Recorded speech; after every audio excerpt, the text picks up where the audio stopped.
깊이 있는 시선으로 오늘을 바라보는 뉴스 퍼레이드 문을 열겠습니다. 오늘의 주요 뉴스 보시겠습니다. 민주당 송영길 전 대표가 전당대회 돈봉투 의혹과 관련해서 오늘 검찰에 출석하겠다고 밝혔습니다. 검찰은 일방적인 출석 의사라면서 현 시점에서는 조사할 게 없다는 입장입니다.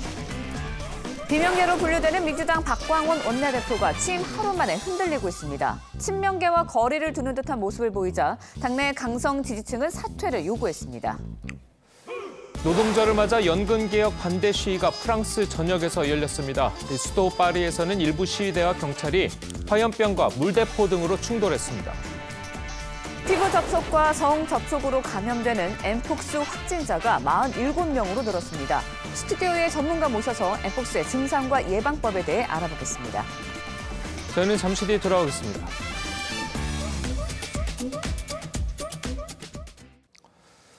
민주당 송영길 전 대표가 전당대회 돈봉투 의혹 사건과 관련해서 잠시 뒤인 오전 10시 검찰에 출석할 예정입니다. 검찰과 사전 협의를 거치지 않은 송 전 대표의 일방적인 출석인데요. 검찰은 일정상 오늘은 조사를 못한다면서 송 전 대표를 정중하게 돌려보내겠다는 입장입니다. 서울중앙지검에 나가 있는 취재기자 연결해 보겠습니다. 자, 한지은 기자, 지금 현장 분위기는 어떻습니까? 네, 아직 이른 시각이라 이곳 서울중앙지검 앞은 다소 한산한 모습입니다. 송영길 전 민주당 대표는 잠시 뒤인 오전 10시 이곳 서울중앙지검에 출석을 예고한 상태인데요. 이에 앞서 지지자들도 이곳에 모여 송 전 대표를 맞이할 것으로 보입니다. 송영길 전 대표는 오늘 검찰청사 앞에서 돈봉투 의혹과 관련해 입장 발표도 할 것으로 알려졌습니다. 송 전 대표의 일방적인 검찰 출석은 지난달 29일 자택과 사무실, 외곽 후원 조직인 평화와 먹고 사는 문제 연구소가 압수수색당한 지 3일 만입니다. 송 전 대표 측은 2003년 한나라당 불법 대선 자금 수사 때 이회창 총재와 2019년 국회 패스트트랙 충돌 당시 황교안 자유한국당 대표가 검찰에 자진 출석한 적이 있다는 점을 강조했습니다. 하지만 검찰은 수사 대상자가 일방적으로 조사 일정을 정할 수 없다며 정중히 돌려보내겠다는 입장입니다. 검찰은 송 전 대표 주변인에 대한 수사를 먼저 마무리한 뒤 송 전 대표에 대한 조사를 진행할 방침입니다. 송 전 대표는 지난 2021년 더불어민주당 전당대회를 앞두고 현역 의원을 포함한 수십 명에게 9,400만 원을 살포한 혐의를 받고 있습니다. 서울중앙지검에서 TV조선 한지은입니다. 송영길 전 대표의 외곽 후원 조직인 먹고 사는 문제 연구소에 전당대회 돈봉투 의혹 연루자가 활동한 정황이 드러났습니다.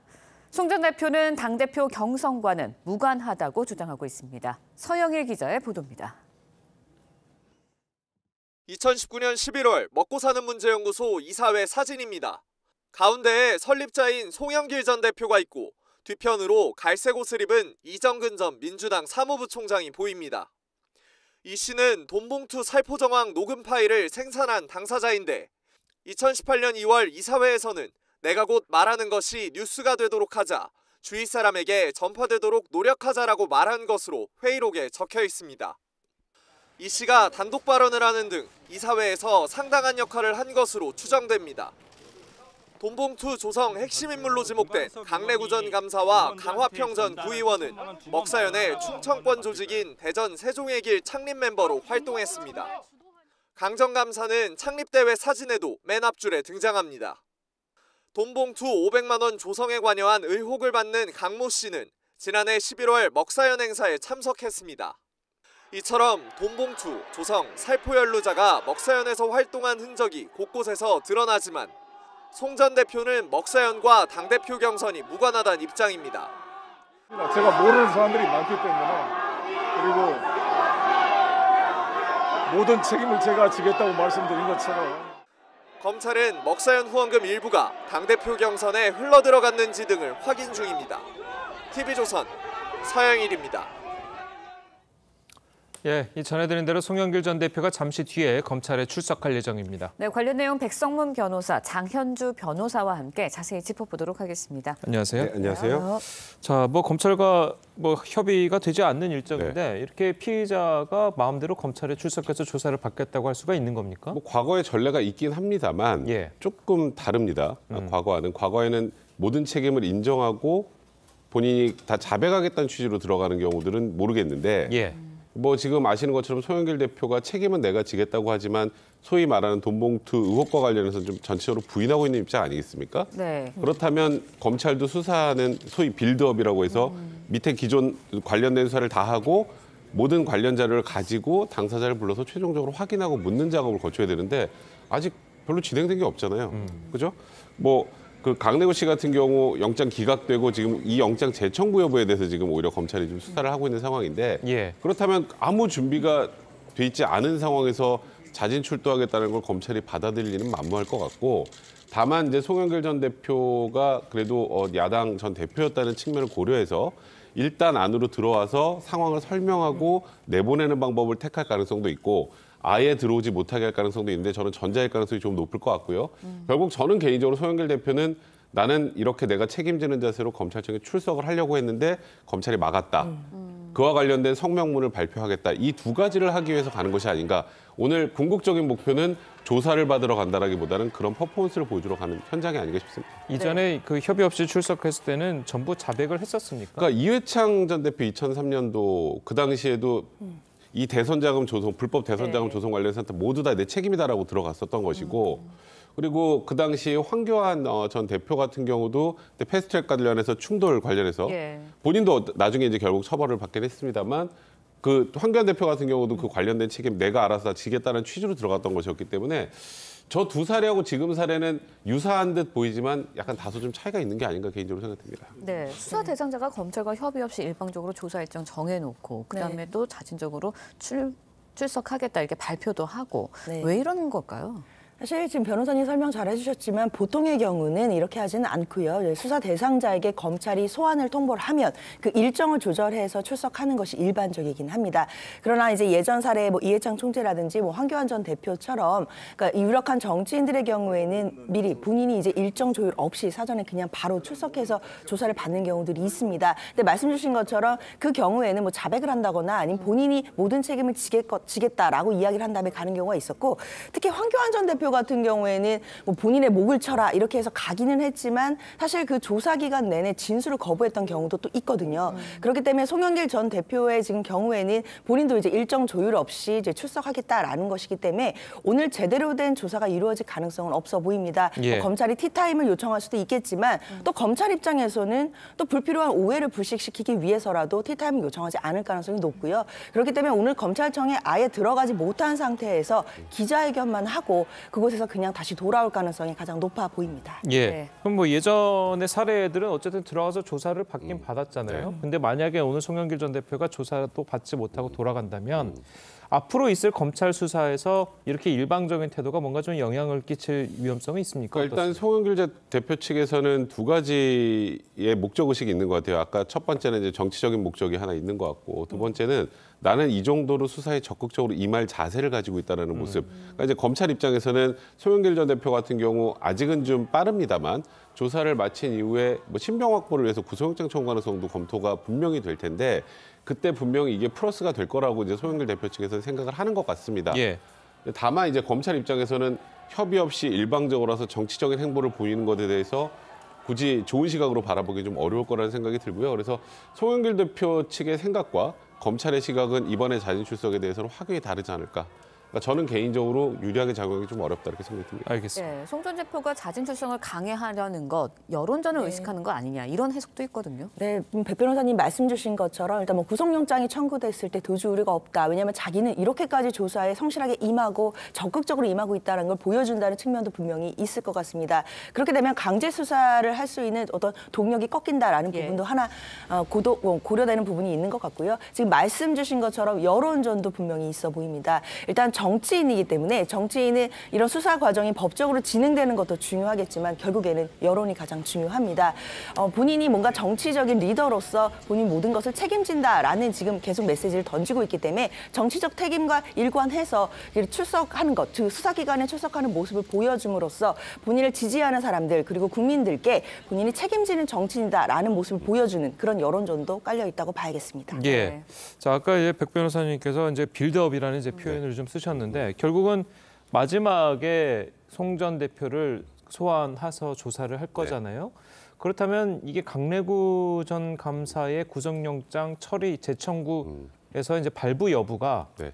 이 송 전 대표의 소환을 결정하는 중요 요소가 될까요? 뭐 어차피 언젠가는 소환이 되긴 할 텐데요. 영장이 발부가 되면 수사 속도가 좀 빨라지겠죠. 재청구한 영장이 발부가 된다면 일단은 지금 검찰의 수사가 좀 의도대로 속도를 낼 가능성이 많고요. 그 다음 단계로 이제 소환 예정이 돼 있는 분들은 윤관석 의원과 이성만 의원입니다. 그렇죠. 예. 그리고 여기까지 조사가 다 마쳐지고 지금 최근에 굉장히 동시다발적으로 여러 군데 압수수색을 진행을 했죠.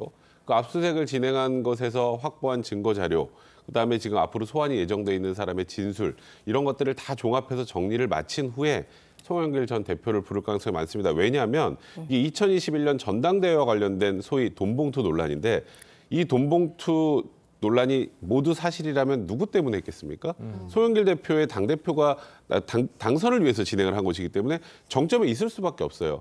그렇다면 이런 부분들의 조사가 다 이루어진 다음에야 검찰이 완벽한 준비를 마친 다음에야 송영길 대표를 부를 가능성이 많다 이렇게 봐야 될 것 같습니다. 네, 수사 관련 상황도 좀 여쭤보도록 하겠습니다. 최근 이제 검찰이 압수수색한 송영길 전 대표의 외곽 후원 조직 평화 먹고 사는 문제 연구소에 돈봉투 의혹 연루자들이 곳곳에 활동한 정황이 있다. 저희가 리포트로도 전해드렸는데 검찰은 아무래도 이 곳에 기부금이 경선장으로 쓰여지지 않았을까 이 부분을 좀 들여다보는 것 같아요. 어떻습니까? 그렇습니다. 송영길 전 대표와 먹고 사는 문제 연구소와의 어떤 접점을 찾는 그런 추적의 수사가 이루어지고 있는 것으로 분명히 보입니다. 송영길 전 대표 측에서는 당연히 먹사연과 어떤 이런 그 돈봉투 의혹과는 전혀 관련이 없다라고 해명을 하고 있지만 검찰 입장에서는 일단 돈봉투 관련된 피의자들, 특히 이제 핵심 피의자라고 할 수 있는 이정근 전 부총장이나 강래구 전 감사가 그 먹사연이라는 연구소와 어느 정도 연결이 돼 있다라는 정황도 지금 파악해낸 상황이고요.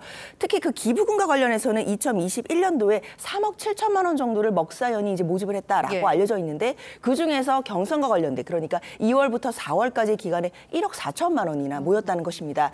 그렇다면 이 자금이 과연 먹사연에서 이 돈봉투 의혹과 관련된 그 자금으로 흘러들어갔을 가능성을 지금 검찰이 추적하고 있는 것이고요. 그러면 애초에 이 돈봉투 의혹이 한 9,400만 원 정도의 규모다라고 일단 지금 수사가 진행되고 있는 것인데 더하기 플러스 알파로서 송영길 전 대표 측이 또 따로 관리가 되고 있었던 자금들이 추가로 나오는지 그 여부가 좀 핵심 쟁점이 되겠습니다. 예, 그리고 또 여기서 좀 네. 이상한 부분이 한 가지 있었는데 이 먹사연 후원 조직의 회계 담당자, 이 회계 담당자가 송영길 전 대표가 파리에서 귀국하기 전에 이 파리로 갔었잖아요. 물론 거기서 뭐 만났는지 안 만났는지는 모르겠지만 어쨌든 그 정황만 봤을 때 송영길 전 대표가 한국으로 귀국하기 전에 뭔가 말맞추기를 하려 한 게 아니냐. 자, 이런 의심스러운 시선을 보낼 수 있거든요. 검찰은 그렇게 바라보고 있는 것 같습니다. 왜냐하면 지금 검찰의 입장에서는 9,400만 원이 끝이 아니라고 판단을 하고 있거든요. 예. 9,400만 원 플러스 알파의 이 먹사연이 굉장히 크게 관여했을 것이라고 지금 검찰은 바라보고 있는 것인데 그 가장 큰 이유는 조금 전에 변호사님 말씀하셨던 것처럼 관련자들이 여기에서도 다 뭔가 활동을 해왔던 정황이 있고 또 하나는 2021년 당 대표 경선 캠프의 자금 담당, 회계 담당한 사람과 먹사연의 자금 담당자가 같습니다. 그리고 그 사람이 이번에 파리를 간 거예요. 그러니까요. 그럼 이번 돈봉투 논란에서 가장 중요한 건 그 사람입니다.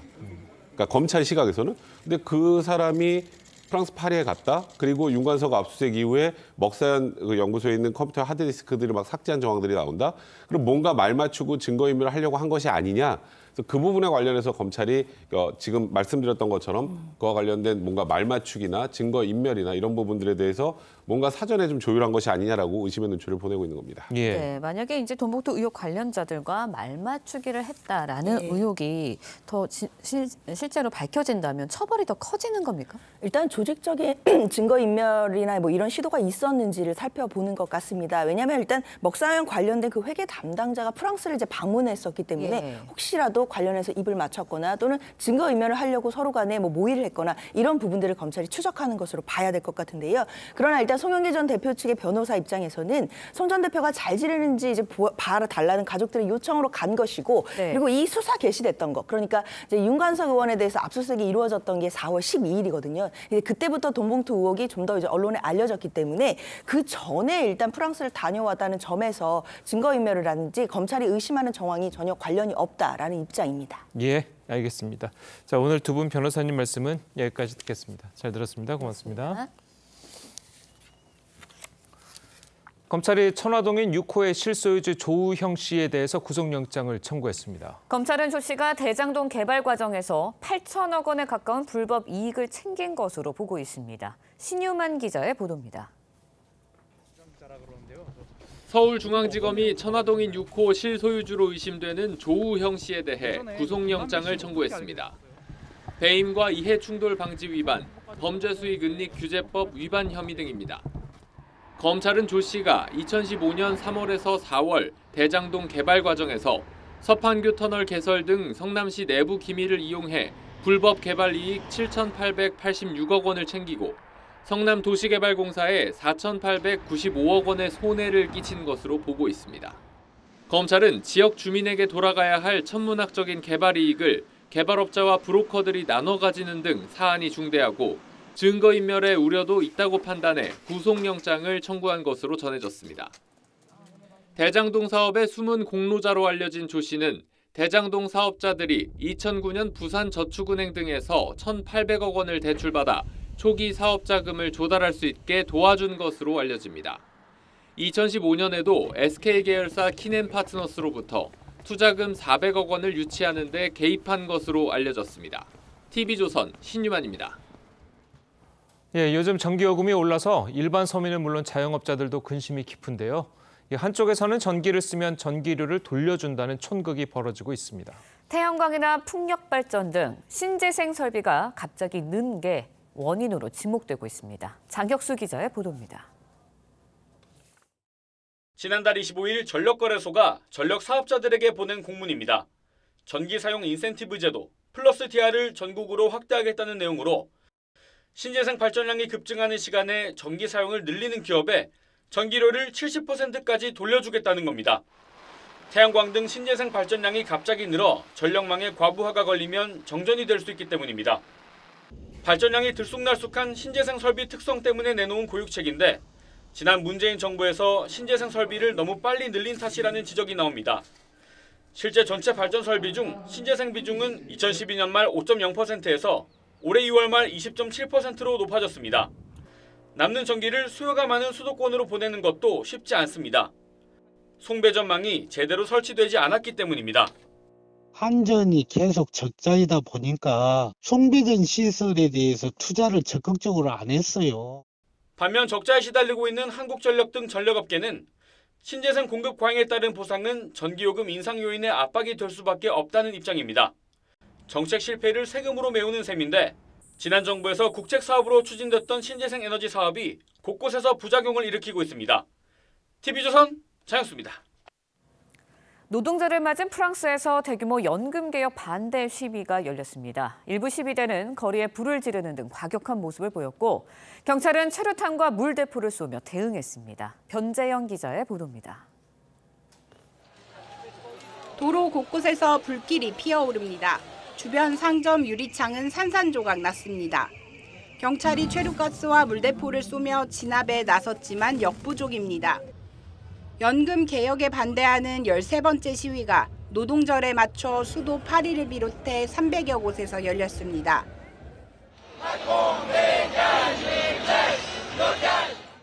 시위대는 정부가 사회적 합의 없이 연금 개혁법을 강행 처리했다며 항의했습니다. La réforme ne sera pas retirée, on continuera. Donc voilà. Nous, tout ce qu'on veut, c'est qu'il abdique et puis qu'il retire sa réforme.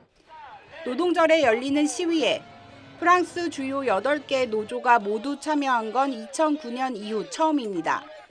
Macron, 4 ans s'il faut, 4 ans on y va. Pas de problème, je suis là. Et on sera encore nombreux à être là. Ça, on gagnera à la fin, j'en suis convaincu.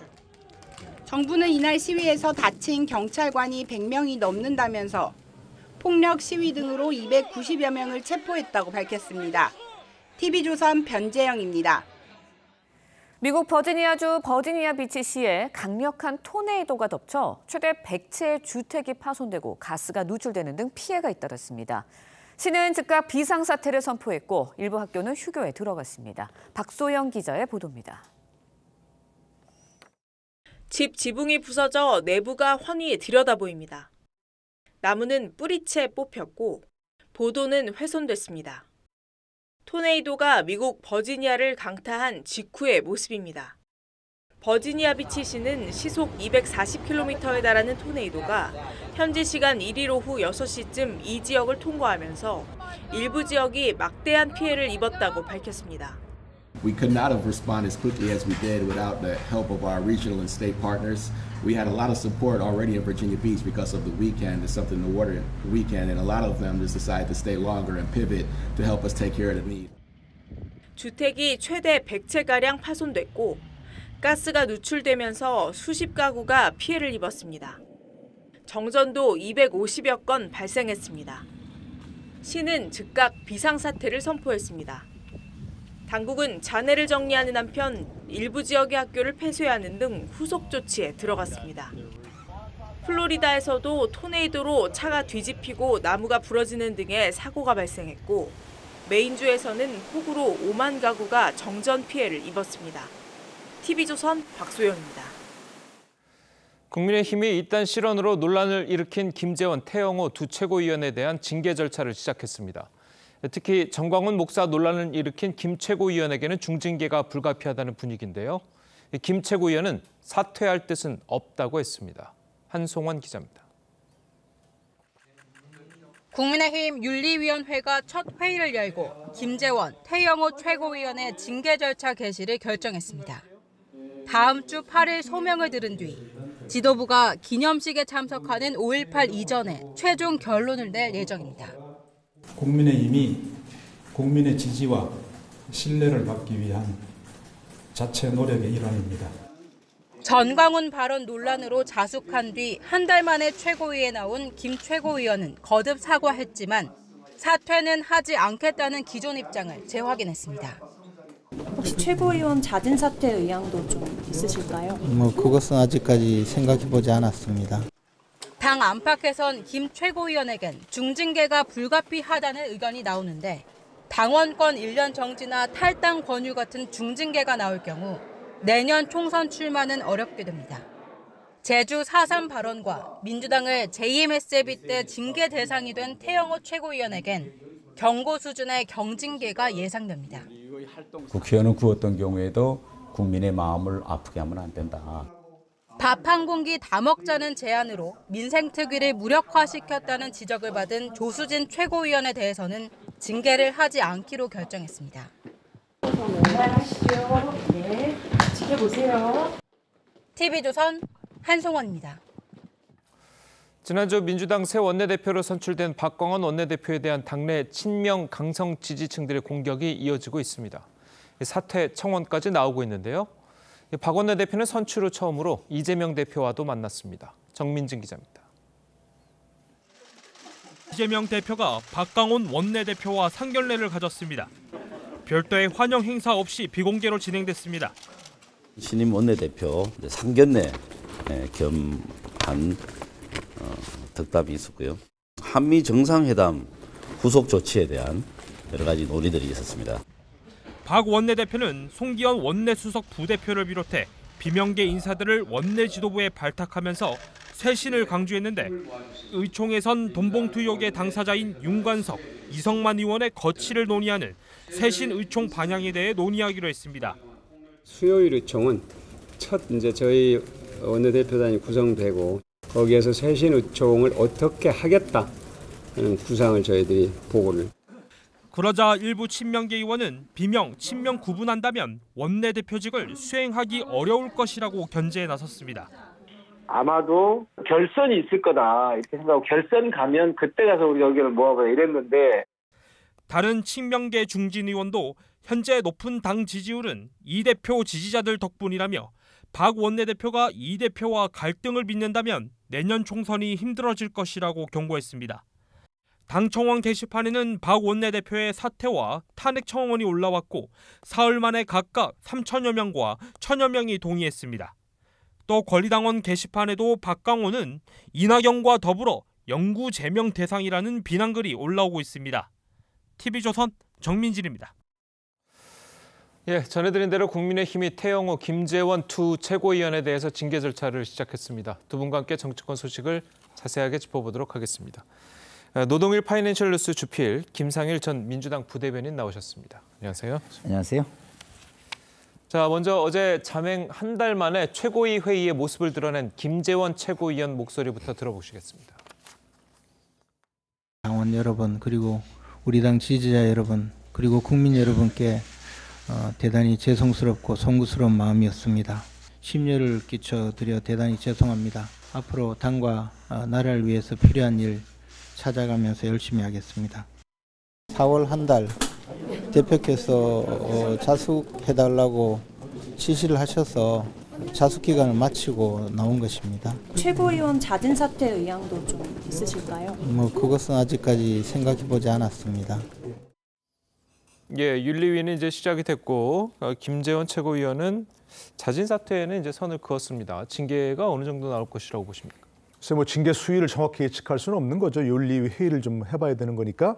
근데 전례를 보면 당원권 정지 정도는 분명히 나오지 않을까 싶은 생각이 드는데요. 예. 2019년도에 이제 그 5.18 관련 설화를 일으켰던 김순례 전 의원이라고 있었죠. 5.18을 폄하했던. 그래서 당시 당원권 정지 3개월을 받았습니다. 예. 이듬해 총선에 공천에 배제됐죠. 또 비슷한 시기 때 이제 그 당시 김진태 의원이었죠. 현재 강원지사. 역시 5.18 관련 문제를 일으켜가지고 지난해 지방선거에서 공천 배제될 뻔했죠. 그랬었죠. 컷오프 됐었는데 본인이 사과하고 그러면서 다시는 그와 같은 일을 하지 않겠다 하면서 이제 공천을 받아갖고 기사회생했던 전례가 있습니다. 예. 그런 것들 보면 이제 어떤 윤리위에서 징계가 불가피해 보이긴 하는데 아마 본인들로서는 김재원 최고위원이나 태영호 최고위원으로서는 징계가 문제가 아니고 아마 공천이 더 걱정일 거예요. 윤리위에서 어떤 그 징계를 받으면 당연히 이듬해 내년에 총선에서 공천에 문제가 있기 때문에 아마 그 점을 더 걱정하고 있지 않을까 그렇게 생각합니다. 알겠습니다. 예. 자, 그리고 야당에서도 일단 설화를 일으킨 두 최고위원에 대해서 징계를 촉구하고 있습니다. 목소리 들어보시겠습니다. 이준석 전 대표는 양두구육이란 말로 대통령을 비판했다며 당원권 정지 1년의 징계를 받았습니다. 이 전 대표와 막말 콤비 중 누구의 잘못이 무거운지 국민의 평가는 이미 결론이 나 있습니다. 자, 야당에서 이준석 전 대표의 사례를 들고 나왔습니다. 네. 그러면서 이 두 최고위원의 과는 두 최고위원이 좀 더 심하다. 자, 이런 네. 취지인 것 같은데 어떻게 보십니까? 글쎄 심하기도 하거니와 또 시기 자체가 굉장히 엄중한 거예요. 예. 총선을 1년 앞두고 있죠. 근데 다음 총선이 사실은 윤석열 정부의 너무너무 중요한 총선 아니겠습니까? 그렇죠. 총선에서 만약에 패할 경우에 사실상의 식물 정부가 될 수도 있는 그런 상황이고요. 그리고 지금 지지율 경쟁을 보면 여유가 없어요. 여야 모두 사실은 이렇게 총선에 대한 어떤 낙관적인 전망을 통한 어떤 마음의 여유 이런 거를 가질 수가 없는 상황이에요. 굉장히 지금 양쪽 다 굉장히 어려운 상황 속에 있거든요. 예. 지지율을 반등시키거나 이런 호재가 전혀 없는 상황에서 지금 이런 그 사안을 좀 이렇게 징계하는 흉내만 낸다거나 이런 식으로 했을 때 과연 상대적 우위와 차별화를 통해서 총선에 좋은 영향을 줄 수 있을까? 오히려 흉내만 낸다고 비난을 통해 가지고 총선에 악영향을 줄 수도 있는 거거든요. 예. 그런 측면에서 볼 때 과거의 전례, 이준석 전 대표의 사례 이런 걸 보지 않더라도 현재 상황 자체가 너무나 엄중하다. 그리고 이거를 잘 처리하지 않으면 이렇게 굉장히 경쟁이 극심한 상황에서 그 총선에 좋은 영향, 그다음에 그 낙관적인 기대를 할 수 있는 어떤 상황을 만들지 못해낼 우려가 있다. 이런 것들이 굉장히 크게 영향을 미칠 것 같습니다. 알겠습니다.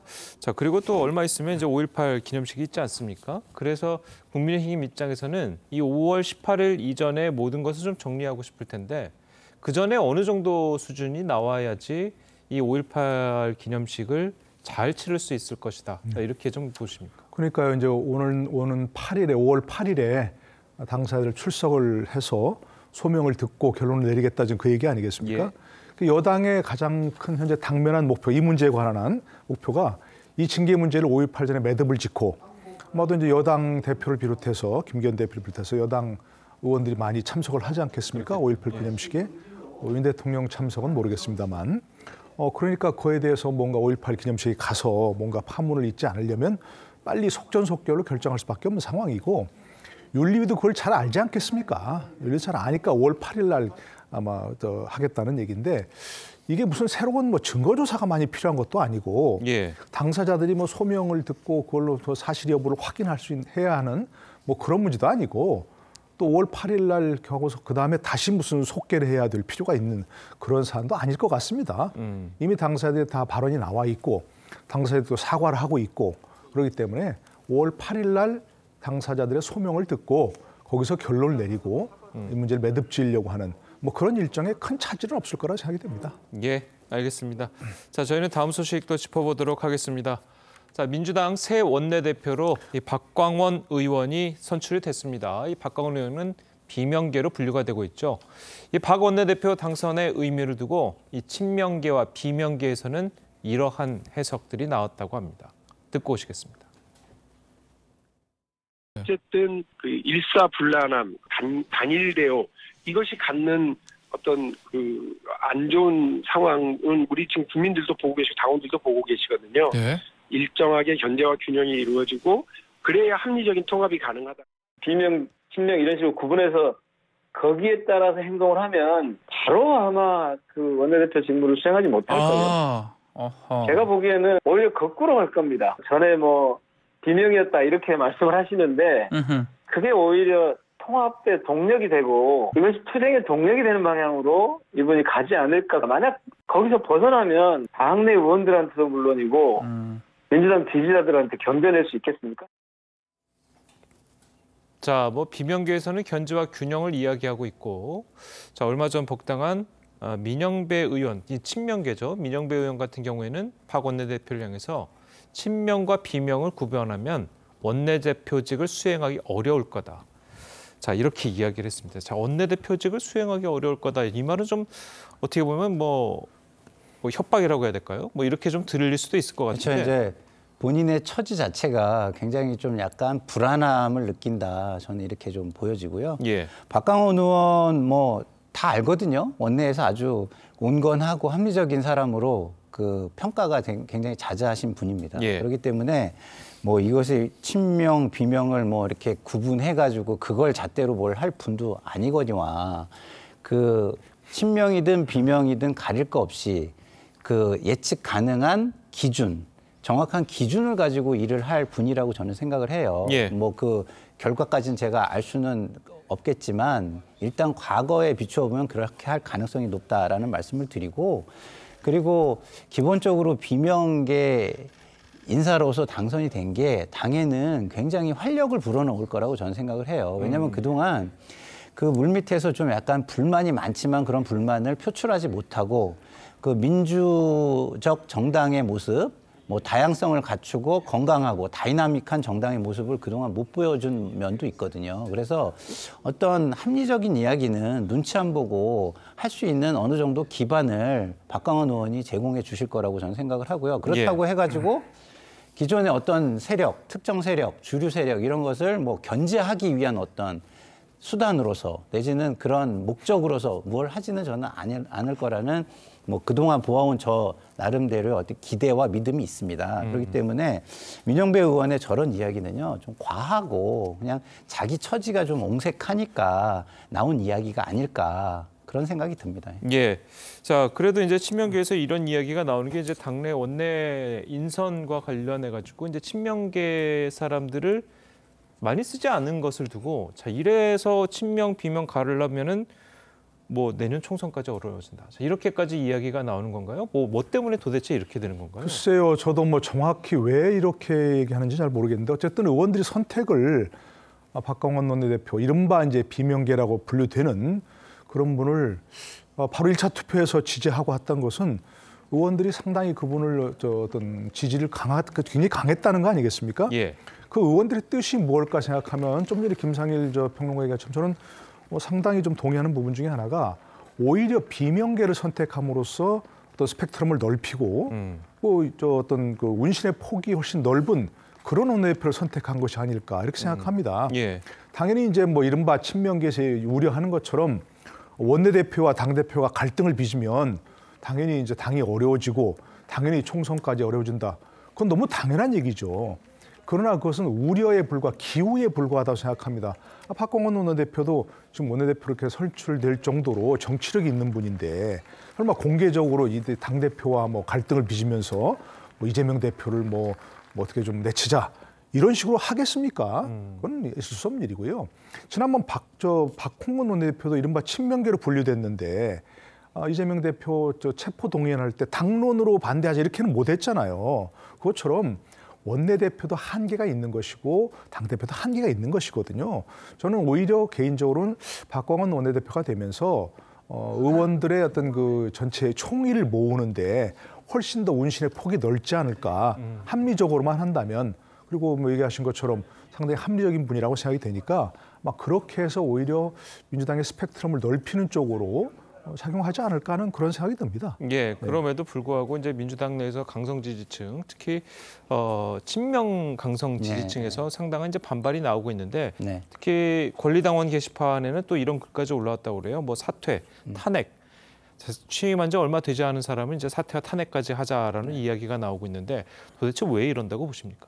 그러니까 뭐 그분들에게는 마뜩치 않은 거죠. 본인들이 뭐 당을 좀 좌지우지하고 싶기도 하고 이런 생각이 있으실 텐데 이런 게 뭐 하루 이틀은 저는 아니라고 봅니다. 예. 뭐 원내대표뿐만 아니라 방송 같은 데서 저처럼 이렇게 약간 비판적인 목소리를 내는 사람에게도 뭐 그런 모습은 많이 보여오셨잖아요. 예. 그래서 지금 당에는 오히려 이럴수록 내성이 생기고 있다. 그런 모습에 대해서 저는 그렇게 생각을 하고요.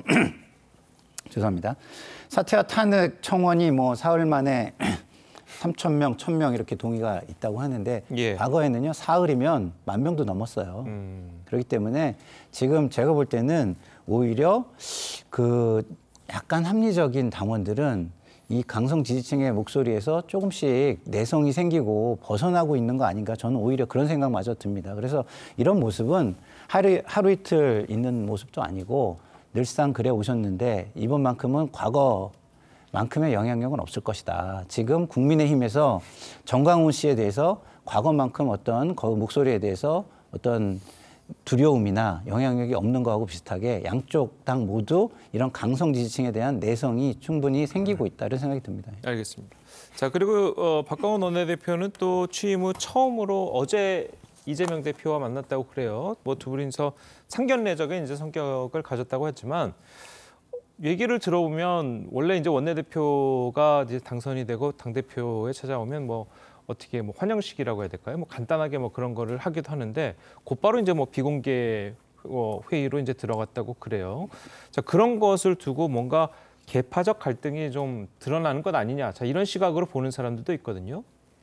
근데 두 분이 같은 당 아닌가요? 예. 그러다 민주당에서 아침 저녁으로 얼굴 보는 분들이고, 근데 무슨 원내대표가 됐다고 해서 무슨 새로운 무슨 환영식을 한다든가 그게 더 우습죠 사실은. 이분이 이제 뭐 다른 당, 뭐 국민의힘을 갔다. 그럼 뭔가 꽃다발도 주고 박수도 치고 이제 하겠지만 뭐 꽃다발은 주시는 것 같고 이렇게 다 했으니까 그 문제는 저는 없다고 생각하고요. 이제 좀 있으면 이제 시험 때 오를 수 있는 그런 부분이 있겠죠. 시험 때 예를 들어서 이제 이재명 대표 체포 동의안이 이제 상정된다거나 하게 되면 그걸 어떻게 처리할 것인가 하는 문제에 있어서 정말로 뭔가 시험 때 오를 수 있겠지만 좀 전에 말씀드린 대로 친명계라고 불리는 박홍근 원내대표도 그걸 당론을 모아갖고 반대 투표하자 이렇게 못했습니다.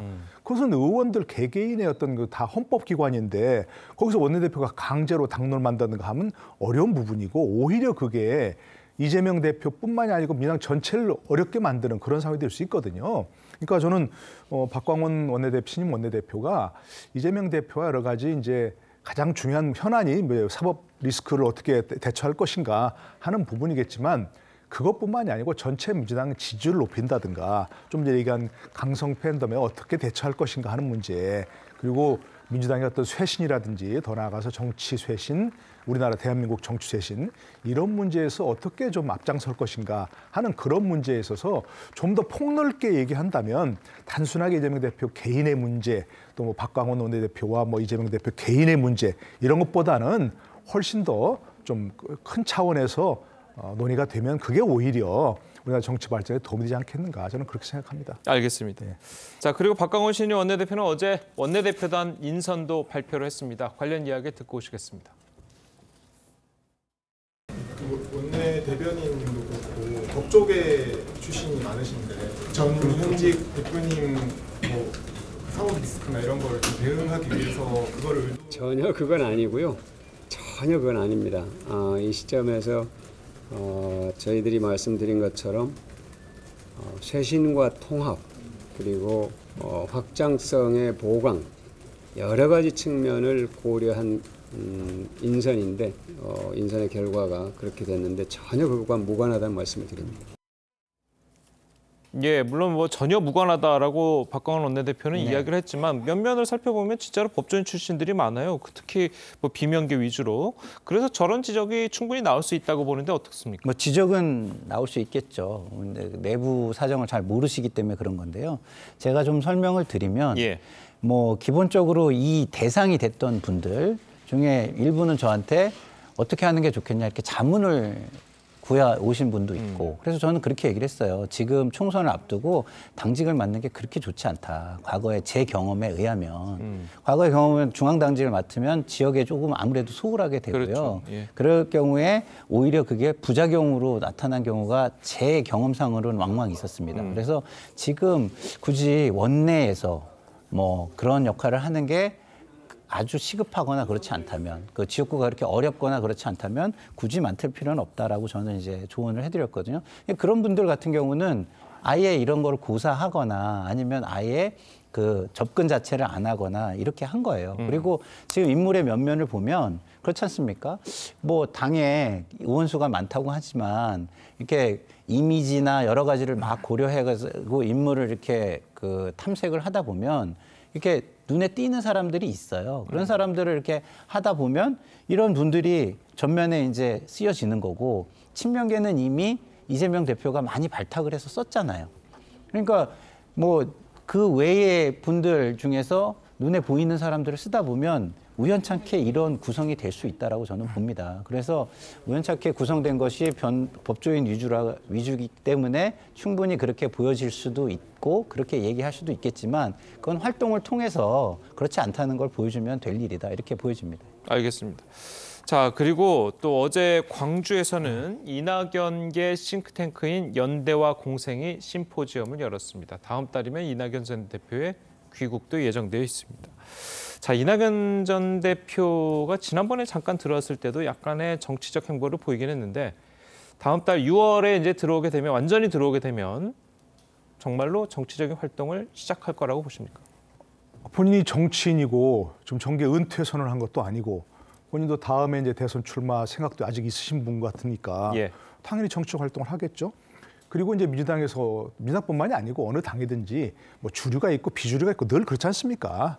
근데 지금 이제 주류의 영향력이 사실은 이재명 대표 사법 리스크 때문에 점점 더 이렇게 확장되지 못하는 뭐 그런 상황이고 그게 이제 박광원 원내대표 당선도 사실은 그 일환이라고 보여지는 그런 부분이고 그렇기 때문에 비주류의 활동 공간이 점점 더 넓어지는 상황 아니겠습니까? 그리고 아까 말씀드린 대로 이낙연 전 대표라는 전 또 대선 후보라는 뭐 그런 사람이 있으니까 가장 중요한 건 역시 어느 계파든지 본인들이 정말 그 믿고 따를 수 있는 그리고 앞으로 대선까지 갈 수 있는 리더가 있냐 중요한 부분인데 이낙연 대표는 아직까지 그럴 역할을 할 수 있는 그런 잠재력이 있기 때문에 핵심적인 문제는 이제 좀 있으면 어쨌든 뭐 몇 달 안으로 이재명 대표 선거법 재판 1심 결과가 나오지 않겠습니까? 거기서 뭐 무죄가 나온다든가 하면 문제가 없겠지만 아마도 현재 상황을 봐서는 뭐 100만 원 이상의 벌금형 또는 뭐 집행유예형까지 나올 가능성이 있다고 본다면 그때 되면 이제 그야말로 민주당의 어떤 이낙연 대표를 중심으로 한 그런 비주류 세력과 이재명 대표를 중심으로 한 어떤 주류 세력이 거취를 어떻게 할 것인가 이런 문제 가지고 파열음이 크게 나겠지만 현재로서는 그야말로 물밑 작업, 정중동 이런 상황인데 조금 있으면 어떤 그런 파국이 올 때 어떻게 이것이 마무리될 것인가 하는 게 가장 중요하겠죠. 예, 알겠습니다. 자, 오늘 두 분 말씀은 여기까지 듣겠습니다. 잘 들었습니다. 고맙습니다.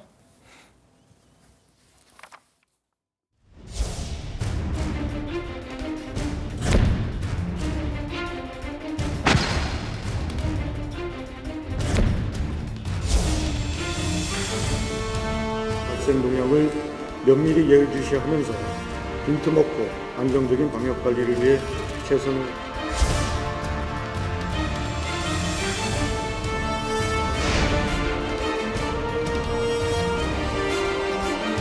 감염을 숨기려고 할 경우에 확산의 우려가 있습니다. 의심 증상자들이 사회적 낙인에 대한 우려로 신고를 기피하지 않도록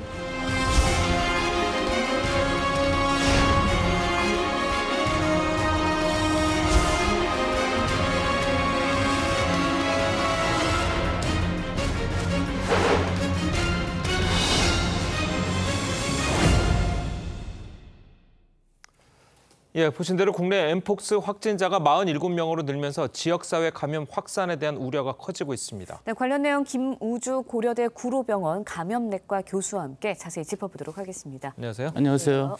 자, 교수님 먼저 그 엠폭스라는 게 이제 원숭이 두창 아니겠습니까? 자, 이 병이 어떤 질병이고 또 치명률은 어느 정도나 되는 겁니까?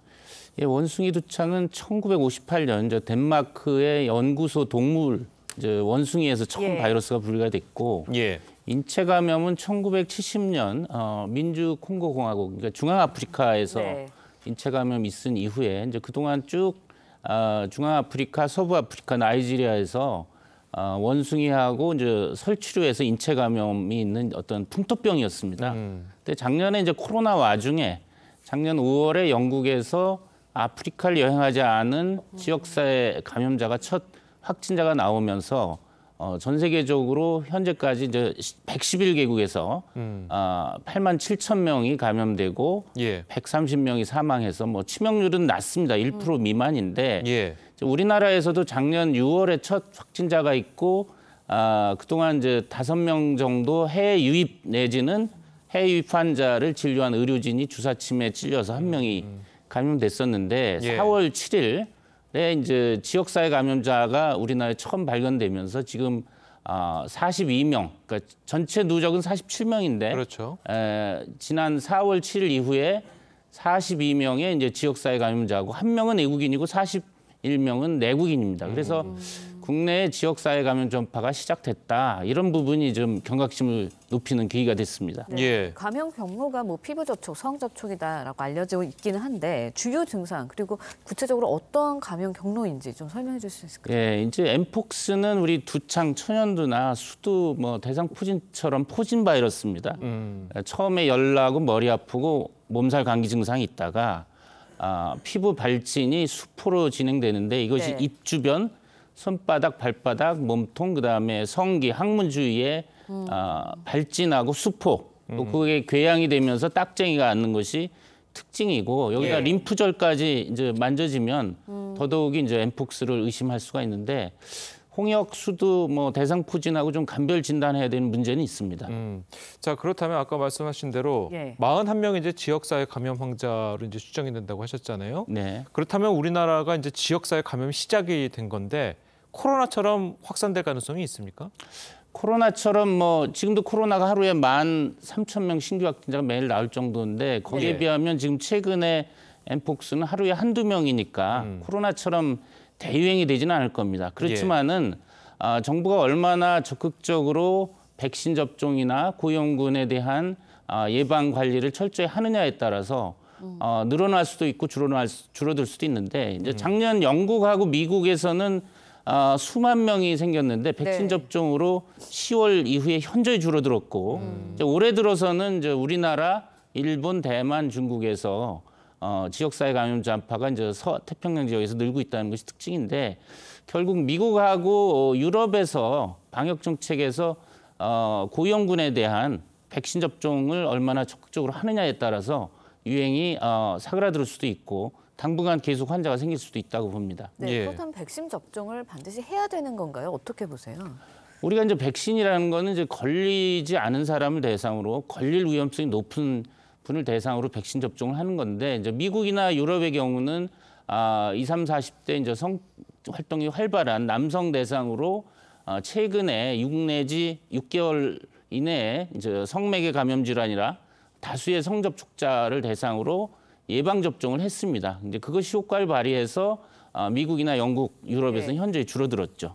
자, 그렇다면 이게 도대체 어떻게 걸리느냐에 대해서 좀 더 자세하게 좀 알아볼 필요가 있을 것 같은데 코로나처럼 공기로 감염되는 건 아니고 그렇다면 이제 피부 접촉이나 성 접촉으로 일어나게 되는 것 같은데 예를 들어서 뭐 그냥 걸린 발병자, 그냥 확진자를 뭐 손으로 잠깐 만져도 걸리는 겁니까? 아니면 어느 정도의 접촉이 있어야 되는 겁니까? 예, 이게 이제 뭐 아까 말씀드린 피부 발진과 수포가 이제 특징인데 피부나 점막에 수포 발진에서 바이러스가 많이 나옵니다. 그러니까 서로 밀접한 접촉, 성접촉이든 손으로 만진다든지 이런 경우가 이제 주로 감염 경로고 다음으로는 이제 수포나 발진에서 바이러스가 주변의 의복이나 모포나 환경에 오염되면 그걸 간접적으로 손으로 만져서 간접 접촉으로 걸리기도 합니다. 아, 그렇군요. 그리고 가까이서 이 침이나 점막이 튀면은 아주 가까운 경우에 이제 비말 감염 전파도 가능하죠. 네, 엠폭스의 잠복기가 최대 3주로 알려져 있거든요. 그렇다면 발표된 확진자 외에도 숨은 뭐 확진자들이 좀 있는 거 아니냐 이런 우려도 있어요.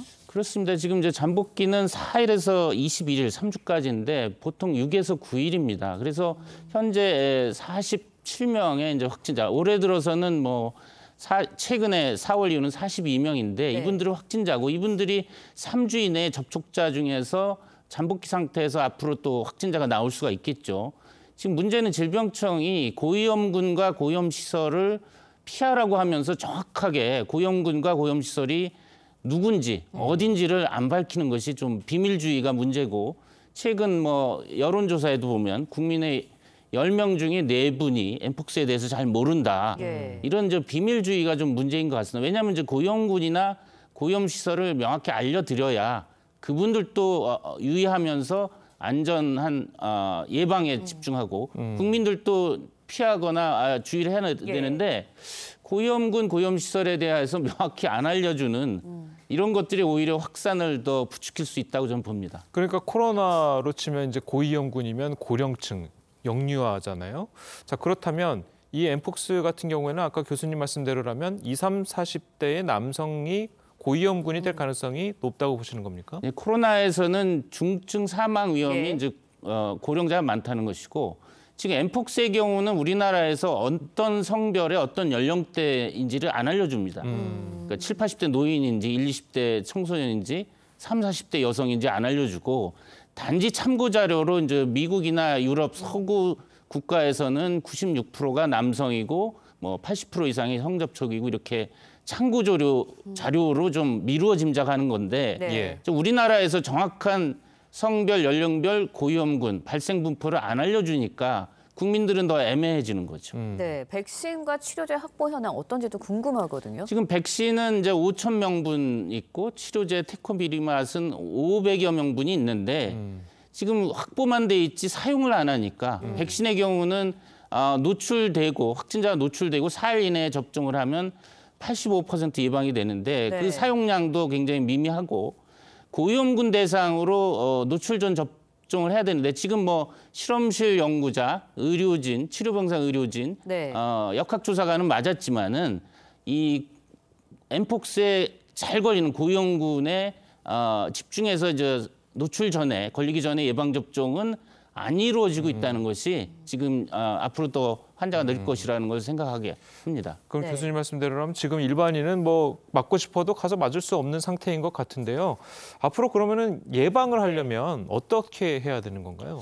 자, 앞으로 이제 여름이 되면 여행도 많이 하고 접촉들이 많아서 늘어날 가능성이 있는데 일단은 손 씻기 잘해야 되고 또 안전한 성 접촉을 해야 됩니다. 그러니까 모르는 분하고 성 접촉 이런 걸 피해야 되고 또 아까 모포나 린넨에 오염될 수 있으니까 그런 환경 소독 잘해야 되고 또 특히나 이제 발진이나 몸살 근육통 그다음에 림프절 비대 이런 증상이 있으면은 빨리 1339에 보건소 신고하거나 의료진한테 가서 엠폭스인지 아닌지를 빨리 진단받는 것이 중요하겠습니다. 예, 알겠습니다. 자, 오늘 교수님 말씀은 여기까지 듣겠습니다. 잘 들었습니다. 네, 감사합니다.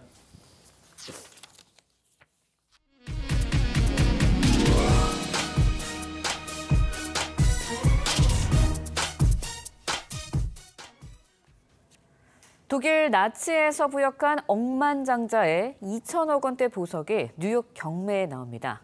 유대인의 눈물이 맺힌 보석이라는 비판도 나오고 있는데요. 김자민 기자의 보도입니다.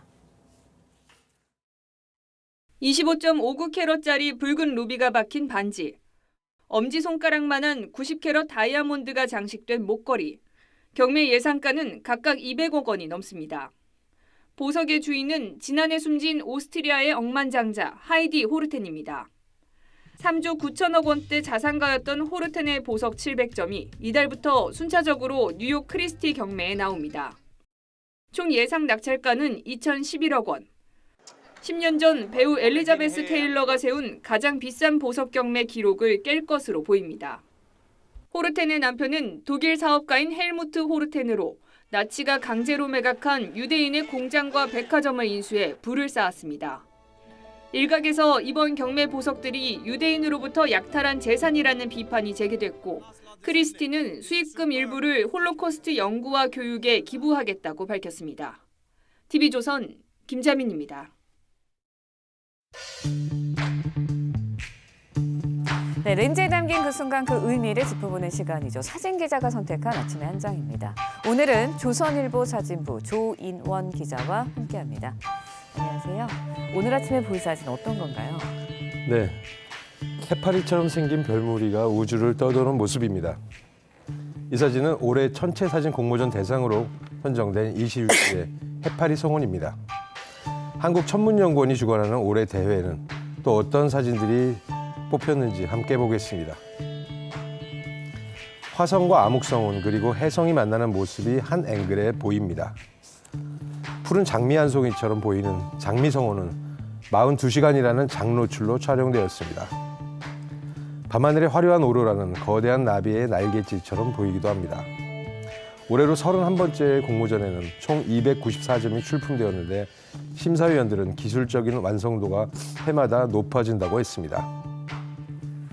네, 그런데 천체 사진 촬영은 다른 사진들과 다르다고요? 예, 천체 사진은 우리 눈으로 잘 보이지 않는 지구에서 굉장히 먼 별들을 촬영해야 합니다. 그래서 어두운 날과 장소를 택해서 삼각대를 고정하고 노출 시간을 길게 해서 찍습니다. 또 지구의 자전 속도로 움직이는 장치를 카메라에 달고 특수 필터로 촬영해서 성운의 컬러를 강조하기도 합니다. 네, 천체 사진을 볼 때면 우리가 사는 이 지구가 정말 소중하다는 생각을 하게 합니다. 지금까지 아침의 한 장이었습니다. 계절의 여왕 5월의 시작과 함께 따뜻한 남서풍이 불어오면서 오늘 낮 기온이 크게 오르겠습니다. 현재 기온 살펴보면 서울 12.8도, 청주 12도 등 대부분 지역에 어제와 비슷하게 출발을 하고 있는데요. 낮에는 25도 안팎까지 기온이 오르면서 일교차가 크겠습니다. 서울 25도, 대전과 전주, 광주 26도로 다소 덥게도 느껴지겠습니다. 다만 해가 지고 나면 또 금세 선선해지니까요. 입고 벗기 편한 겉옷 하나씩 챙기시는 것이 좋겠습니다. 오늘 전국적으로 하늘이 맑게 드러나겠고요. 동해안 지역은 건조하겠습니다. 내일 밤 제주를 시작으로 목요일 새벽에는 전남 해안으로, 밤에는 전국으로 비가 확대되겠습니다. 어린이날인 금요일에도 전국에 비가 내리겠고요. 토요일까지 길게 이어지는 곳도 있어 연휴 계획 세우실 때 참고하시는 것이 좋겠습니다. 날씨였습니다.